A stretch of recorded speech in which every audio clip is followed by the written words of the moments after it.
আসসালামু আলাইকুম। আমি মোহাম্মদ আবু নাসের ওয়াসেক। আবিষ্কারের পক্ষ থেকে আমাদের আজকের ক্লাসে আপনাদের সবাইকে আন্তরিকভাবে শুভেচ্ছা জানাচ্ছি। আমরা আসলে এইখানে বিসিএস প্রিলিমিনারি প্রিপারেশন কোর্স করার জন্য একত্রিত হয়েছি। আর আমরা জানি যে বাংলাদেশ সিভিল সার্ভিস মানে বিসিএস এর যে 3টা ধাপে পরীক্ষা হয়, তার প্রথম ধাপ হচ্ছে বিসিএস প্রিলিমিনারি এক্সামিনেশন। এই পরীক্ষায় আমরা এটাও জানি যে 200 মার্কসের এমসিকিউ পরীক্ষা থাকে এবং সর্বসাকুল্যে নেগেটিভ মার্কিং যদি আমরা বাদ দিতে পারি তাহলে 120 প্লাস মানে 120 প্লাস মার্কস গ্যাদার করলে আমরা মোটামুটি এই পরীক্ষায় কোয়ালিফাই করতে পারি। তো দেখা যাচ্ছে মানে প্রতি বছর 4 থেকে 5 লাখ অ্যাপ্লিকেন্টস এই পরীক্ষায় অংশগ্রহণ করে। তো এই 4-5 লাখ মানুষের মধ্যে খুব স্বল্প সংখ্যক, এটা হতে পারে 15 থেকে 20 হাজারের মতো, এই 15 থেকে 20 হাজার মানুষের মধ্যে আপনি যদি থাকতে পারেন তাহলে আপনি রিটেন পরীক্ষায় বসতে পারবেন আর কি। তাহলে 4-5 লাখ থেকে 15 থেকে 20 হাজারের মধ্যে থাকতে হবে। আর এটা কিন্তু মানে খুব কঠিন ব্যাপার না, মাত্র 120 প্লাস মার্কস বা মোরললেস 120 থেকে একটু কম বা বেশি এই মার্কস থাকলেই আমি আর কি এই পরীক্ষায় কোয়ালিফাই করতে পারি। তো দেখা যাচ্ছে আমার আপনার মতো মানুষই এই পরীক্ষায় কোয়ালিফাই করে। আর যারা একটু স্ট্র্যাটেজিক ওয়েতে একটু বিসিএস এর যে সিলেবাস গুলো আছে এটা অ্যানালাইসিস করে মোটামুটি সার্বিকভাবে একটা বৈচিত্র্য এনে সর্বসাকুল্যে একটা মোটামুটি প্রিপারেশন তৈরি করে তাহলে এই পরীক্ষায় উত্তীর্ণ হতে পারে। তো আমরা যদি এই পরীক্ষায় উত্তীর্ণ হতে পারি আমাদের অনেক ভালো লাগা কাজ করবে, কারণ দেখা যাচ্ছে 4-5 লাখ মানুষের মধ্যে এই 10-15 হাজার মানুষের মধ্যে থাকাটা একটা বড় ব্যাপার আমি মনে করি। তো এই বিসিএস এর সিলেবাস সবগুলা মেলায় বাংলা ব্যাকরণ থেকে শুরু করে নৈতিকতা, মূল্যবোধ, এই সর্বমোট যেই ব্যাপারগুলো আছে এই ব্যাপার থেকে আমি 75টা ক্লাসের আয়োজন করেছি আর কি। 75টা ক্লাস আমি নিতে চাই। তো প্রতিটা বিষয়ের যখন আমি ক্লাস শুরু করব তখন অ্যাটলিস্ট এক রাউন্ড মানে অর্ধেক বিষয়টা আমরা শেষ করব। অনেকে আবার মনে করেন যে যে বিসিএস প্রিলিমিনারি প্রিপারেশন নেওয়ার জন্য কতটুকু সময় দরকার, এটা একটা দারুণ প্রশ্ন। তো কেউ যদি, আমি মনে করি আমার নিজের পার্সপেক্টিভ থেকে যদি আমি বলি, কেউ যদি ডেসপারেটলি প্রিপারেশনটা নেয় তাহলে 3 মাস যথেষ্ট সময়। কেউ যদি 10-12 ঘন্টা করে স্টাডি করতে পারে এবং বারবার রিভিশনিং সিস্টেমটা অব্যাহত রাখে তাহলে 3 মাসে সে মোটামুটি 120-30টা কারেক্ট করতে পারে নেগেটিভ মার্কিং বাদে। আর কেউ যদি মনে করে একটু রিল্যাক্স নিয়ে প্রতিদিন 4-5 ঘন্টা করে একটু বুঝে বুঝে পড়বো, একটা সময় বের করে নিয়ে পড়বো, এত উদ্গ্রীব না হয়ে আস্তে আস্তে শেষ করবো, তাহলে দেখা যাচ্ছে 5 থেকে 6 মাস একটা কনসিস্টেন্সি মেনটেন করলেই এই প্রিপারেশনটা নেওয়া সম্ভব। তো সব দিক বিবেচনা করে আর কি, তো পুরো বিসিএস এর সিলেবাসটা ভেঙে ভেঙে আমি 75টা সেগমেন্টে ভাগ করছি, মানে 75টা ক্লাসের আয়োজন করছি আর কি। এই ক্লাসগুলো আমি নিব। তো প্রত্যেকটা বিষয়ের ক্ষেত্রে একটা ব্যাপার আমি গুরুত্ব দিব। যেমন আমি বাংলাদেশ বিষয়গুলি যদি শুরু করি, যদি সেখানে 8টা ক্লাস থাকে তাহলে এক রাউন্ডে আমি 4টা ক্লাস নিব, তাহলে অর্ধেকটা আমাদের শেষ হয়ে যাবে। যেমন আমরা বাংলা ব্যাকরণ ক্লাসগুলো শুরু করছি, আজকে আমাদের বাংলা ব্যাকরণের 4র্থ ক্লাস হবে। তো টোটাল বাংলা ব্যাকরণের জন্য বরাদ্দ ছিল আমাদের 8টা ক্লাস। আজকে 4টা ক্লাস শেষ হয়ে যাওয়ার মাধ্যমে আমাদের অর্ধেক অংশ বাংলা ব্যাকরণের হয়ে যাবে। তো দেখা যাবে কি বাংলা ব্যাকরণ অংশ থেকে 15টা প্রশ্ন পড়বে, তার মানে অর্ধেক থেকে 7টা বা 8টা কোশ্চেন পড়বে। আমার তো সব জানার দরকার নাই, আমি প্রত্যেকটা ব্যাপার একটু খোটাই খোটায় বিগত সালের এমসিকিউ গুলা বা কোন পয়েন্টে কি আসে একটু নাড়াচাড়া করে একটু ঘাটাঘাটি করে পড়লে দেখা যাচ্ছে 6-7টা কারেক্ট করতে পারবো। টোটাল বাংলা ব্যাকরণ থেকে 15টা প্রশ্ন আসবে, আমার 10-12টা হলেই হবে। বাংলা সাহিত্য থেকে 20টা প্রশ্ন আসবে, 10-12টা হলেই হবে। এইভাবে আমি যদি মানে সাম করতে থাকি, যোগ করতে থাকি, দেখা যাচ্ছে যে নেগেটিভ মার্কিং বাদ দিয়ে আমাদের 120 প্লাস হয়ে যাবে। আর এটাই হচ্ছে একজন বিসিএস প্রিলিমিনারি প্রিপারেশন যে নেয় আর কি মানুষের সব থেকে বড় স্ট্র্যাটেজি। আমি সব সেক্টরে স্টাডি করব, আমি সব জায়গা থেকে আমি সম্পূর্ণ উত্তর না করলেও আমার সমস্যা হবে না, আমি সঠিকগুলা বেছে বেছে যাচাই করে উত্তর করব। যাক, আমাদের আজকের ক্লাসটা শুরু করি। তো আজকের ক্লাসটা হবে আমাদের বাক্য প্রকরণের উপরে। এটা বাংলা ব্যাকরণের 4র্থ ক্লাস এবং এই রাউন্ডের বাংলা ব্যাকরণ রাউন্ডের আজকে সর্বশেষ ক্লাস। এরপরে আমরা অন্য একটা বিষয় শুরু করব, সেটা পরে জানাই দেওয়া হবে।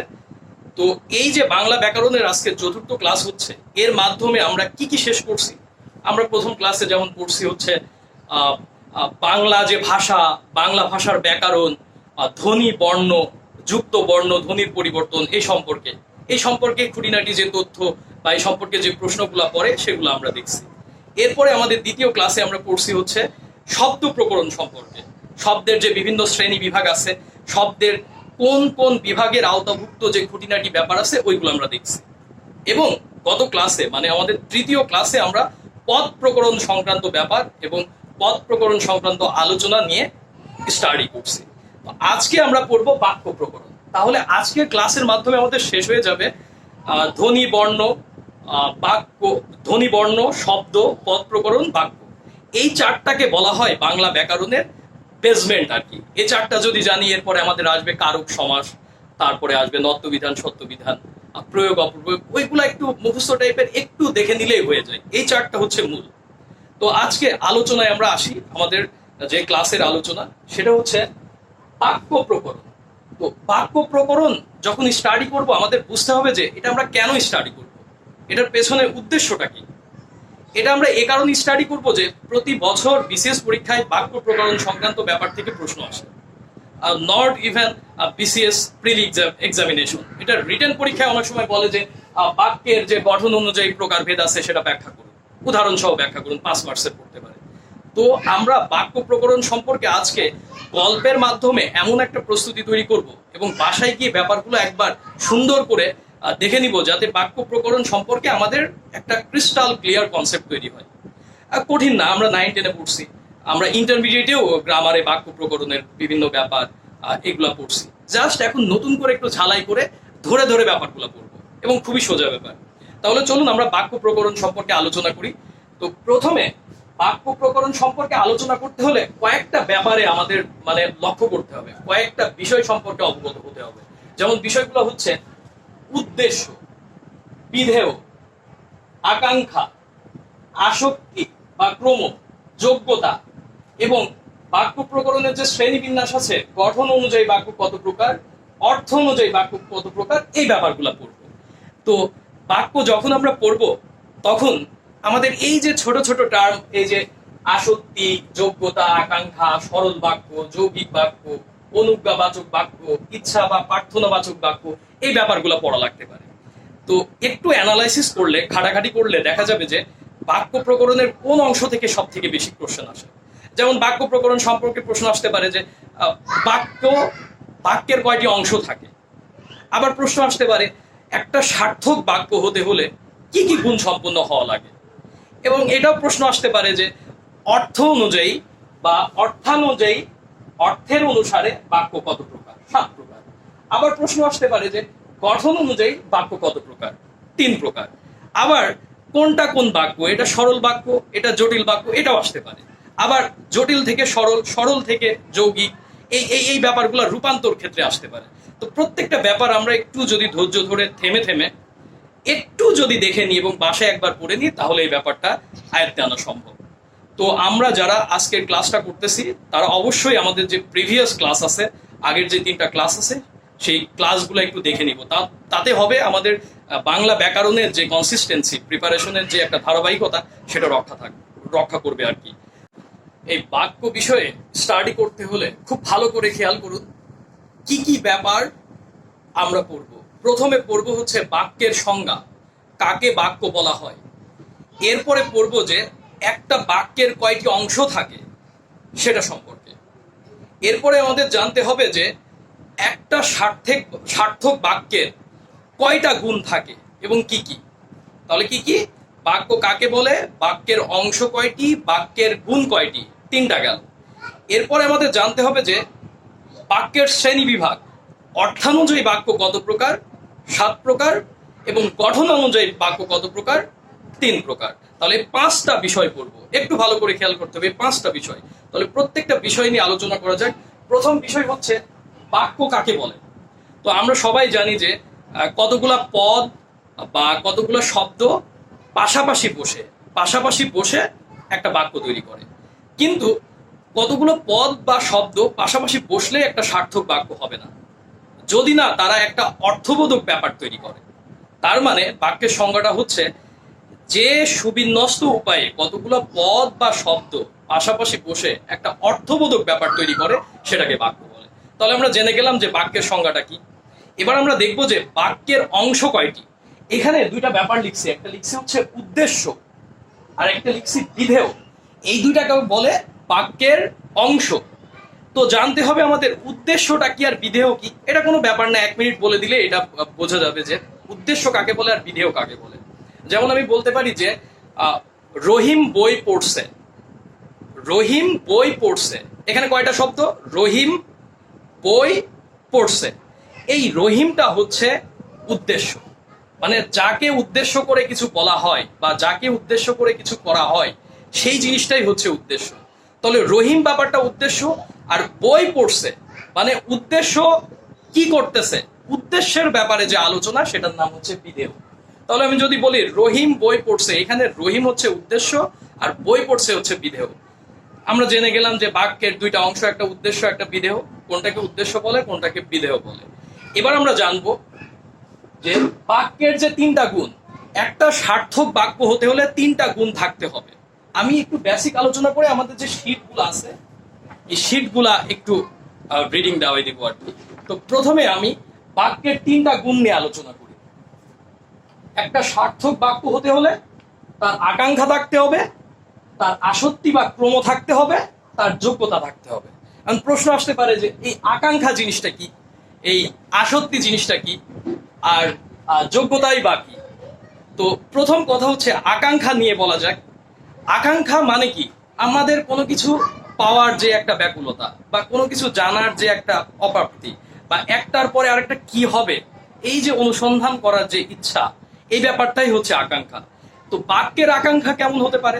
একটা গল্প দিয়ে বলা যাক যে বলা যেতে পারে সূর্য বাদ দিয়ে চন্দ্র পৃথিবীর চারিদিকে, আর কিছু বললাম না। তাহলে এটা কি হয়ে গেল? এটা কি বাক্য হতে পারে? চন্দ্র পৃথিবীর চারিদিকে কি করে, এই যে কি করে জানতে আমাদের আগ্রহ, চন্দ্র পৃথিবীর চারিদিকে ঘোরে, এই যে ঘোরে বলে দিলাম, তখনকার বাক্যটা আকাঙ্ক্ষা সম্পূর্ণ হলো। যদি ঘোরে না বলতাম, বলতাম চন্দ্র পৃথিবীর চারিদিকে, এই বাক্যের কিন্তু আকাঙ্ক্ষার যে ঘাটতি থেকে যেত। আর এটা হলে একটা সার্থক বাক্য হতে পারে না। তাহলে আমরা বুঝে গেলাম যে আকাঙ্ক্ষা ব্যাপারটা কি। পরীক্ষায় খুব বেশি প্রশ্ন আসে না, পরীক্ষায় প্রশ্ন আসে যে বাক্যের সার্থক গুণ কয়টি, 3টি 4টি 5টি 6টি, 3টি দিয়ে দিতে হবে। কিন্তু আমরা যদি একটু ডিটেল জানি আমাদের একটু সুবিধা হবে। ব্যাকরণ কিন্তু কঠিন না, ব্যাকরণ একটু ধরে ধরে পড়তে হয়। উপর থেকে দেখলেই এই যে অপিনিহিতি, বিষমী ভবন, এই নামগুলো দেখলেই কঠিন মনে হয়। কিন্তু যদি একটু মাথা ঠুকে ঠুকে একটু লাইন বাই লাইন বুঝে বুঝে রিডিং করি, তাহলে আমরাই যথেষ্ট এগুলো বোঝার জন্য। পরবর্তী টপিক আসবো, একটা সার্থক বাক্যের আর একটা গুণ থাকতে হয়, সেটা হচ্ছে আসক্তি বা ক্রম। যেমন একটার পরে একটা মেনটেন না করলে একটা সার্থক বাক্য হবে না। যেমন আমি যদি বলি যে আমাদের পুরস্কার বিতরণী অনুষ্ঠানে রহিম উপস্থিত ছিল, কত সুন্দর একটা বাক্য হয়ে গেল। এটা যদি বলি রহিম পুরস্কার বিতরণী উপস্থিত আমাদের ছিল, তাহলে কি ক্রমটা মেনটেন হলো? আসক্তির একটা ঘাটতি থেকে গেল, তখন কিন্তু এটা সার্থক বাক্য হতে পারে না। তাহলে একটা সার্থক বাক্য হতে হলে এই ক্রম মেনটেন, মানে মনোভাবের যে একটা ব্যাপার বা ভাবের যে একটা ব্যাপার, এটা থাকাটা জরুরি। এই জন্য একটা সার্থক বাক্যের গুণ হিসেবে আসক্তি বা ক্রম একটা, মানে এটা জরুরি ব্যাপার আর কি। তো 3 নম্বর, মানে বাক্যের সার্থক একটা বাক্যের 3টা গুণের মধ্যে 3 নম্বর গুণটার নাম হচ্ছে যোগ্যতা। যোগ্যতা মানে কি? অনেক সময় আমরা এমন কিছু শব্দ ব্যবহার করি যা ভাব প্রকাশের ক্ষেত্রে অযোগ্যতার পরিচয় দেয়। যেমন আমরা বলতে পারি যে বর্ষার রৌদ্রে প্লাবনের সৃষ্টি হয়। তাহলে এটা একটা অবান্তর ব্যাপার। বর্ষার তো রৌদ্র হতে পারে না, রৌদ্রে তো প্লাবনের সৃষ্টি হবে না। কি বলতে পারি? বর্ষার বৃষ্টিতে প্লাবনের সৃষ্টি হয়। আবার আমরা এটা যদি বলি যে সূর্য পৃথিবীর চারিদিকে ঘোরে, এটা একটা অবান্তর। সূর্য তো পৃথিবীর চারিদিকে ঘুরতে পারে না। আবার যদি বলি যে পাখিরা আকাশে উঠতেছে, তো পাখিরা আকাশে উঠতেছে ব্যাপারটা ঠিক আছে। যদি বলি মাছেরা আকাশে উঠতেছে, তাহলে তো বাক্য যোগ্যতা হারাবে। তো এই ব্যাপারটা হচ্ছে একটা সার্থক বাক্যের গুণ, যে যোগ্যতা সম্পন্ন হতে হবে। অনেক সময় এই ক্ষেত্রে কয়েকটা ব্যাপার আর কি উল্লেখ করা যায়। যেমন গুরুচণ্ডালী দোষের প্রসঙ্গ আসতে পারে যে আমরা যে বাগধারা জনিত যেই বা উপমা জনিত যে ভুল ব্যাপারটা করি, বা বাহুল্য দোষের একটা ব্যাপার আসতে পারে। যেমন আমি বলি যে গুরুচণ্ডালী দোষের যে ব্যাপারটা, সেটা হচ্ছে সংস্কৃত বা তৎসমের সাথে খাঁটি বাংলা একীভূত করে দেওয়া। যেমন হিন্দু ধর্মাবলম্বীরা হচ্ছে মানুষ মারা গেলে তাদের পোড়ায়। তো ওইটাকে মরা পোড়া বলে। মরা একটা খাঁটি বাংলা শব্দ এবং পোড়াও একটা খাঁটি বাংলা শব্দ। তাহলে মরা পোড়া ব্যাপারটা ঠিক আছে। যদি বলি শব পোড়া, তাহলে তো ঠিক নাই, কারণ মরাটাকে সংস্কৃত ভাষায় বলে শব। তাহলে শবর সাথে আমি পোড়া দিতে পারবো না। পোড়ার যে সংস্কৃত রূপ দাহ, এটা দিতে পারবো, শবদাহ। এই যে শবদাহকে শবপোড়া, এটা একটা গুরুচণ্ডালী দোষ। আবার যে উপমা জনিত যে ভুলগুলা হতে পারে বা বাগধারা জনিত যে ভুল হতে পারে, যেমন অনেকে বলে যে অরণ্যে রোদন, এই বাগধারাটার অর্থ হচ্ছে নিষ্ফল আবেদন। তো অরণ্য কথার অর্থ কি? বন। আর রোদন কথার অর্থ হচ্ছে কাঁদা বা ক্রন্দন। তাহলে আমি বলবো বনে ক্রন্দন। এটা কিন্তু এটা বললে বাক্য বা ওই শব্দের যোগ্যতা হারাবে। আবার যে বাহুল্য দোষ, অনেক সময় বলে যে সব আলেমগণই আমাদের এই ব্যাপারে একমত হয়েছেন। তাহলে সব সব যদি বলি, আবার যদি আলেমগণ বলি, এখানে একটা বাহুল্য দোষ ঘটতেছে। তাহলে সব বললে আলেম বলতে হবে, আর সব বাদ দিলে আলেমগণ শুধু বলতে হবে। আবার অনেক সময় ইংরেজি শব্দের সাথে বা বাংলা মানে ইংরেজি ফ্রেজের সাথে বাংলা যে অর্থ, তার একটা বাহুল্য দোষ সংক্রান্ত ব্যাপার থাকতে পারে। যেমন বলি যে 5 বয়েজ, মানে 5 জন বালকেরা। এটা কিন্তু বাংলায় আমরা বলি না, আমরা বলি 5 জন বালক, কিন্তু বয়েজ শব্দের অর্থ হচ্ছে বালকেরা। তো এই যে বাহুল্য জনিত বা বাহুল্য দোষ, গুরুচণ্ডালী দোষ, বা একটা বাক্যের যে শব্দগুলা প্রপার যোগ্যতা সম্পূর্ণ না হলে সেটা সার্থক বাক্য হতে পারে না, সেই একটা গুণ হচ্ছে যোগ্যতা। তাহলে আমরা বাক্যের 3টা যোগ্যতার ব্যাপারে পড়লাম। একটা সার্থক বাক্যের 3টা যোগ্যতা, একটা আকাঙ্ক্ষা, একটা আসক্তি বা ক্রম, একটা যোগ্যতা। আমরা পড়ে ফেললাম যে বাক্যের 2টা অংশ, একটা উদ্দেশ্য বিদেহ, আর বাক্যের 3টা গুণ আকাঙ্ক্ষা, আসক্তি, যোগ্যতা। এবার আমরা পড়বো হচ্ছে বাক্যের প্রকারভেদ। বাক্য ছোট, একটু ভালো করে লক্ষ্য করে একটু মনোযোগের সাথে শুনলে ব্যাপারটা হয়ে যাবে। তো বাক্যের যে প্রকারভেদ, এটা 2টা পার্সপেক্টিভ থেকে হয়, 2টা দৃষ্টিকোণ থেকে হয়। একটা হয়, আমি আগেই বলেছি, যে অর্থানুযায়ী, আর একটা গঠন অনুযায়ী।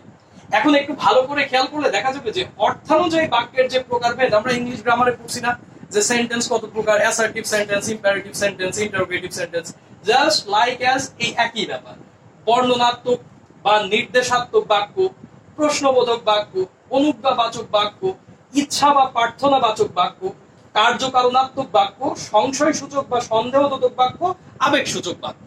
তো এই অংশ থেকে খুব বেশি পরীক্ষার প্রশ্ন আসে না, কারণ আমরা নর্মালি জানি যে কোনটা নামগুলো দেখলে বোঝা যায় কোনটা বর্ণনাত্মক বা নির্দেশাত্মক, কোনটা প্রশ্নবোধক যেটা দিয়ে প্রশ্ন করা হয় আর কি, কোনটা অনুজ্ঞাবাচক মানে আদেশ, উপদেশ, অনুজ্ঞা এগুলা বোঝায়, কোনটা ইচ্ছা বা প্রার্থনা, আমরা ইচ্ছা করি বা প্রার্থনা করি, এই টাইপের বাক্যগুলোকে ইচ্ছা প্রার্থনাবাচক বলে। কার্যকারণত্ব, যখন আমরা একটা কাজকে উদ্দেশ্য করে আর একটা কাজ যে হাসিল করার একটা অভিপ্রায়, ওই ব্যাপারটা কার্যকারণত্ব। যেমন আমি যদি ভালো পড়াশোনা করি, আমি পরীক্ষায় কোয়ালিফাই করব, এটা হচ্ছে কার্যকারণাত্মক বাক্য। তারপরে সংশয় সূচক বা সন্দেহদত, অনেক সময় সংশয় সূচক করি না, লোকটা বোধহয় ভালো না, আমি যেতেও পারি নাও যেতে পারি, আমি কথা দিতে পারছি না, এই ধরনের বাক্যগুলা বলি, এটা সংশয় সূচক। আর আবেগ সূচক বাক্য, যে অনেক সময় আমাদের উৎফুল্লতা, হিংসা, আবেগ এগুলা প্রকাশ করে যে বাক্যগুলা।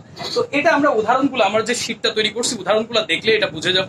এটা খুব সোজা ব্যাপার, সব থেকে একটু ক্রিটিক্যাল ব্যাপার, এবং পরীক্ষায় পেঁচায় আর কি দেয়, যে সরল বাক্য থেকে জটিল বাক্যের রূপান্তর, জটিল বাক্য থেকে যৌগিক বাক্যের রূপান্তর, যৌগিক বাক্য থেকে সরল বাক্যের রূপান্তর। এটা একটু ভেঙে ভেঙে আমরা লিখে লিখে পড়বো। এবার আমরা যে গঠন অনুযায়ী বাক্য 3 প্রকার বললাম, তার প্রথম প্রকার হচ্ছে সরল বাক্য।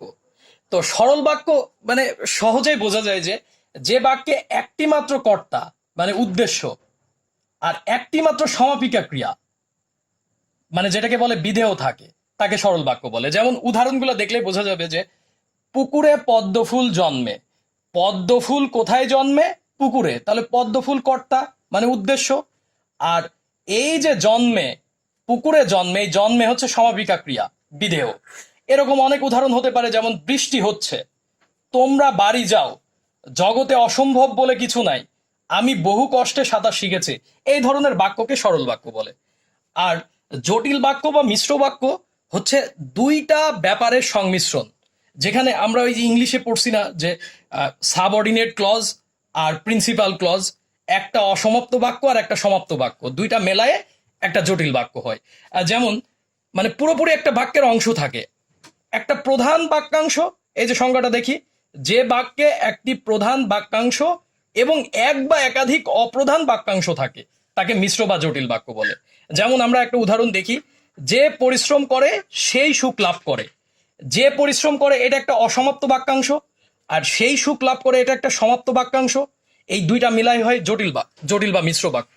তার মানে একটা অংশের উপরে আর একটা অংশ নির্ভরশীল। যেরকম সে যে অপরাধ করছে, এটা দিয়ে পূর্ণাঙ্গ কোনো কিছু বোঝায় না, এটা কিন্তু ওই অংশের উপর নির্ভরশীল যে তা মুখ দেখেই বুঝেছি। তার মানে সে যে অপরাধ করেছে তা মুখ দেখেই বুঝেছি, এটা একটা জটিল বাক্য। এবার আমরা বাক্যের যে গঠন অনুযায়ী 3 নম্বর যে ব্যাপারটা, সেটা হচ্ছে যৌগিক বাক্য। যৌগিক বাক্য, এর আগে কি পড়লাম? সরল বাক্য পড়লাম, তারপরে পড়লাম জটিল বা মিশ্র, এবার পড়তেছি যৌগিক বাক্য। এই যৌগিক বাক্যটা হচ্ছে সেই সরল আর জটিল বাক্যের মিলিত হয়ে গঠিত হয় আর কি। যেমন যৌগিক বাক্যের দুইটা অংশ থাকে এবং মাঝখানে বিভিন্ন অব্যয় দ্বারা যুক্ত থাকে। অব্যয়গুলো হচ্ছে ও, এবং, কিন্তু, অথবা, নতুবা, অথচ, কিংবা, বরং, এই যে এই টাইপের অব্যয়গুলা। যেমন একটা উদাহরণ দেখি, চুপ করে শোনো, নতুবা চলে যাও। এখন এটাকে যদি আমি দুইটা ভাগে ভাগ করি, চুপ করে শোনো এটাও কিন্তু একটা পূর্ণাঙ্গ বাক্য, চলে যাও এটাও কিন্তু পূর্ণাঙ্গ বাক্য। এই দুইটাকে একীভূত করতেছে নতুবা, যেটা কিনা একটা অব্যয়। আবার আমি মরবো তবুও ভিক্ষা করব না, এই তবুও কিন্তু আমি মরবো আর ভিক্ষা করবো নাকে একীভূত করতেছে। এই ব্যাপারটার নাম যৌগিক বাক্য। তাহলে আমরা বুঝতে পারলাম যে একটা যৌগিক বাক্য কিভাবে গঠিত হয়।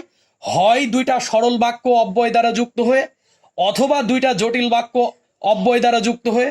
এটা হতে পারে একটা সরল বাক্য একটা জটিল বাক্য অব্যয় দ্বারা যুক্ত হয়ে, আবার এটাও হতে পারে একটা জটিল বাক্য একটা সরল বাক্য অব্যয় দ্বারা যুক্ত হয়ে। যেমন কায়সার হামিদ ভালো ফুটবলার আর তার মা বিখ্যাত দাবারু। তো কায়সার হামিদ ভালো ফুটবলার এটা একটা সরল বাক্য, তার মা একটা বিখ্যাত দাবারু এটাও একটা সরল বাক্য। একইভাবে যখন তোমাকে ডেকেছি তখন আসনি, কিন্তু যখন এলে তখন সব শেষ। মানে এই কিন্তুর আগ পর্যন্ত, যখন তোমাকে ডেকেছি তখন আসনি, এটা কিন্তু একটা জটিল বাক্য। মানে যখন তোমাকে ডেকেছি তখন আসনি, কিন্তু এরপরে আবার যখন এলে তখন সব শেষ, দুইটা জটিল বাক্য অব্যয় দিয়ে যুক্ত। একইভাবে তুমি বুদ্ধিমান কিন্তু তোমার সাথে যে এসেছিল সে বোকা।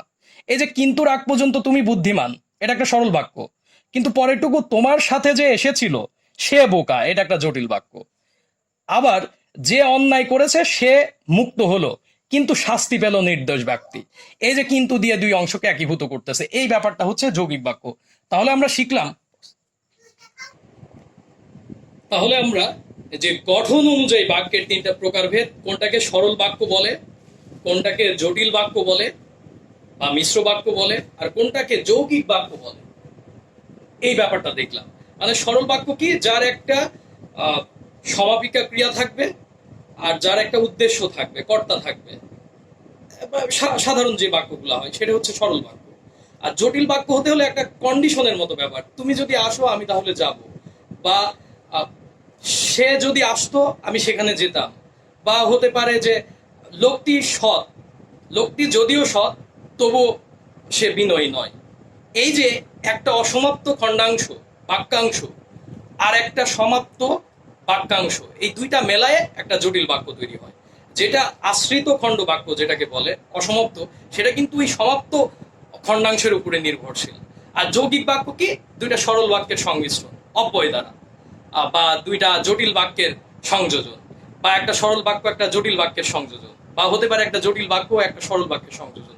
এই 3টা ব্যাপার। তো পরীক্ষায় বিভিন্ন টাইপের কোশ্চেন আসে যে এমন একটা বাক্য দিল, যেমন আমি এখানে দেখাই, একটু দেখা যাবে। এই যে প্রথম উদাহরণটা আমরা দেখতে পাচ্ছি,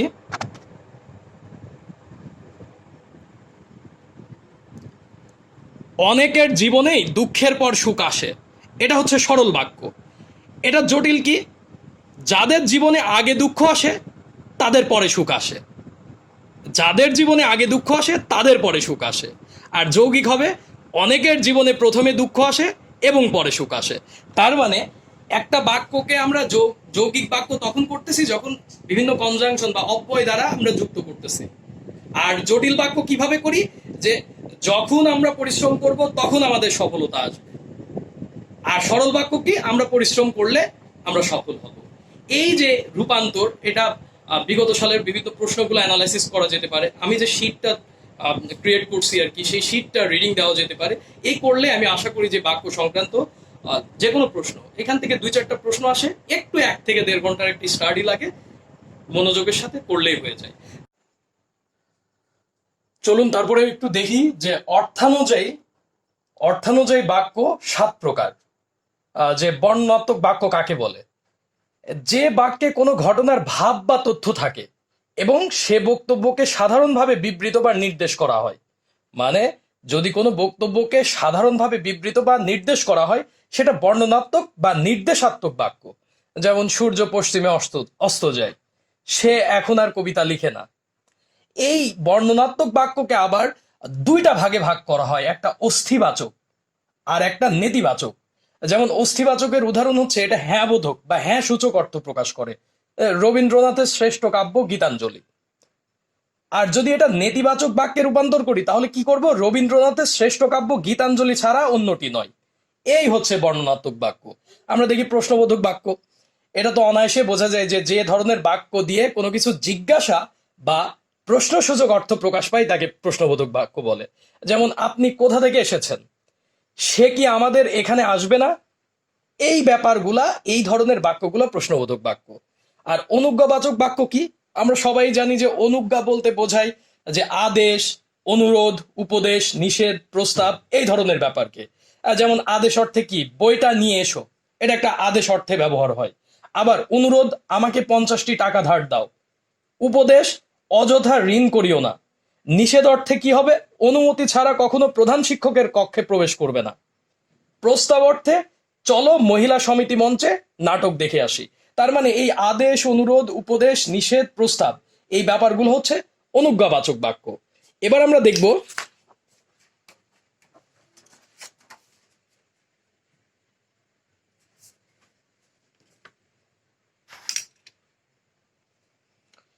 ইচ্ছা বা প্রার্থনা সূচক।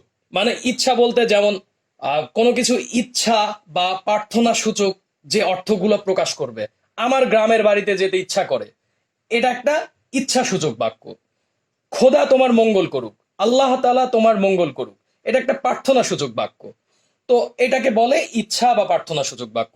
এখন যদি কার্যকারণাত্মক বাক্য বলি, আমি এর আগেই বলছি যে কার্যকারণাত্মক বাক্য হচ্ছে একটা কাজের অভিপ্রায়ে আর একটা কাজ বোঝায়, বা একটা কাজ করলে আর একটা কিছু পাওয়া যেতে পারে।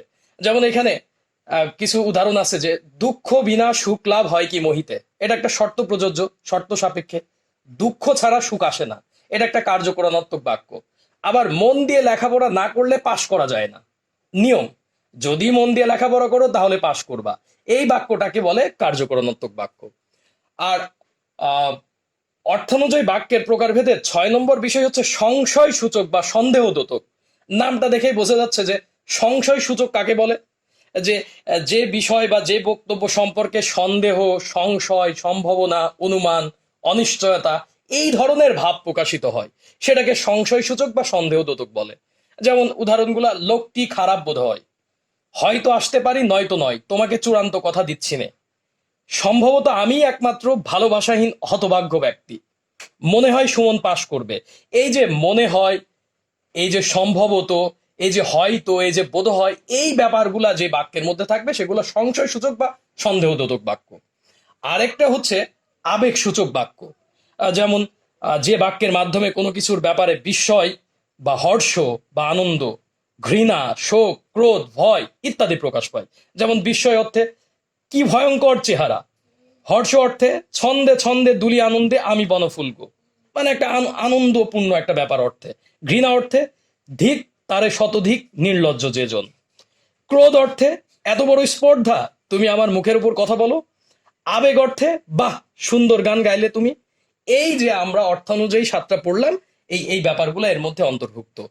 তাহলে আজকের ক্লাসে আমরা শিখলাম যে বাক্য কাকে বলে, বাক্যের কয়টি অংশ থাকে, এবং বাক্য একটা সার্থক বাক্য হতে হলে কি কি গুণ থাকা আবশ্যক, এবং বিভিন্ন দৃষ্টিকোণ থেকে বাক্যের শ্রেণী বিভাগ। আমি একটু সামারি করে বলি যে অর্থপূর্ণ মনোভাব তৈরি করবে এবং অবশ্যই বিভিন্ন পদগুলো বা শব্দগুলো সুশৃঙ্খল ভাবে সহাবস্থান করবে, তখন একটা বাক্য তৈরি হবে। আর বাক্যের যে প্রধান দুইটা অংশ, একটা উদ্দেশ্য, একটা বিধেয়। তাহলে পরীক্ষায় যদি প্রশ্ন করে বাক্যের কয়টি অংশ, বলবো দুইটি অংশ, উদ্দেশ্য বিধেয়। এরপরে একটা সার্থক বাক্য হতে হলে কয়টি গুণ থাকা জরুরি? তিনটি গুণ থাকা জরুরি। একটা আকাঙ্ক্ষা, একটা আসক্তি, একটা যোগ্যতা। এরপরে যে অর্থানুযায়ী বাক্যের যে শ্রেণী বিভাগ, সেটা 7 ভাগে বিভক্ত। আমরা পড়ছি যে বর্ণনাত্মক বা নির্দেশাত্মক, প্রশ্নবোধক, অনুজ্ঞাবাচক, ইচ্ছা বা প্রার্থনাবাচক, কার্যকারণাত্মক, সংশয়সূচক বা সন্দেহবোধক, আবেগসূচক। এটা আমরা জানলাম অর্থ অনুযায়ী বাক্যের শ্রেণী বিভাগ। আরো আমরা জেনেছি যে গঠন অনুযায়ী বাক্যকে কয় ভাগে ভাগ করা হয়। তো 3 ভাগে ভাগ করা হয়। একটা সরল বাক্য, একটা জটিল বা মিশ্র বাক্য, এবং সর্বশেষটা যৌগিক বাক্য। এই যে বাক্য সংক্রান্ত ব্যাপার, এটা আমরা বাসায় একটু যে শিটগুলা তৈরি করা হয়েছে আমাদের প্ল্যাটফর্মের পক্ষ থেকে, সেটা যদি একটু অ্যানালাইসিস করি এবং বিগত সালের প্রশ্নগুলা যদি একটু ঘাটাঘাটি করে পড়ি, তাহলে এখান থেকে যে প্রশ্নগুলাই আসবে আমরা ইনশাল্লাহ সেগুলোর উত্তর করতে পারবো। এটাই ছিল আমাদের আজকের ক্লাসের বিষয়বস্তু। এবং অবশ্যই আমাদের পরবর্তী যে বিষয়টা শুরু হবে সেটা আমাদের গ্রুপে জানাই দেওয়া হবে, পেজে জানাই দেওয়া হবে। আর এইখানেই আজকের ক্লাসের পরিসমাপ্তি ঘটছে। সবাইকে অনেক ধন্যবাদ। আসসালামু আলাইকুম।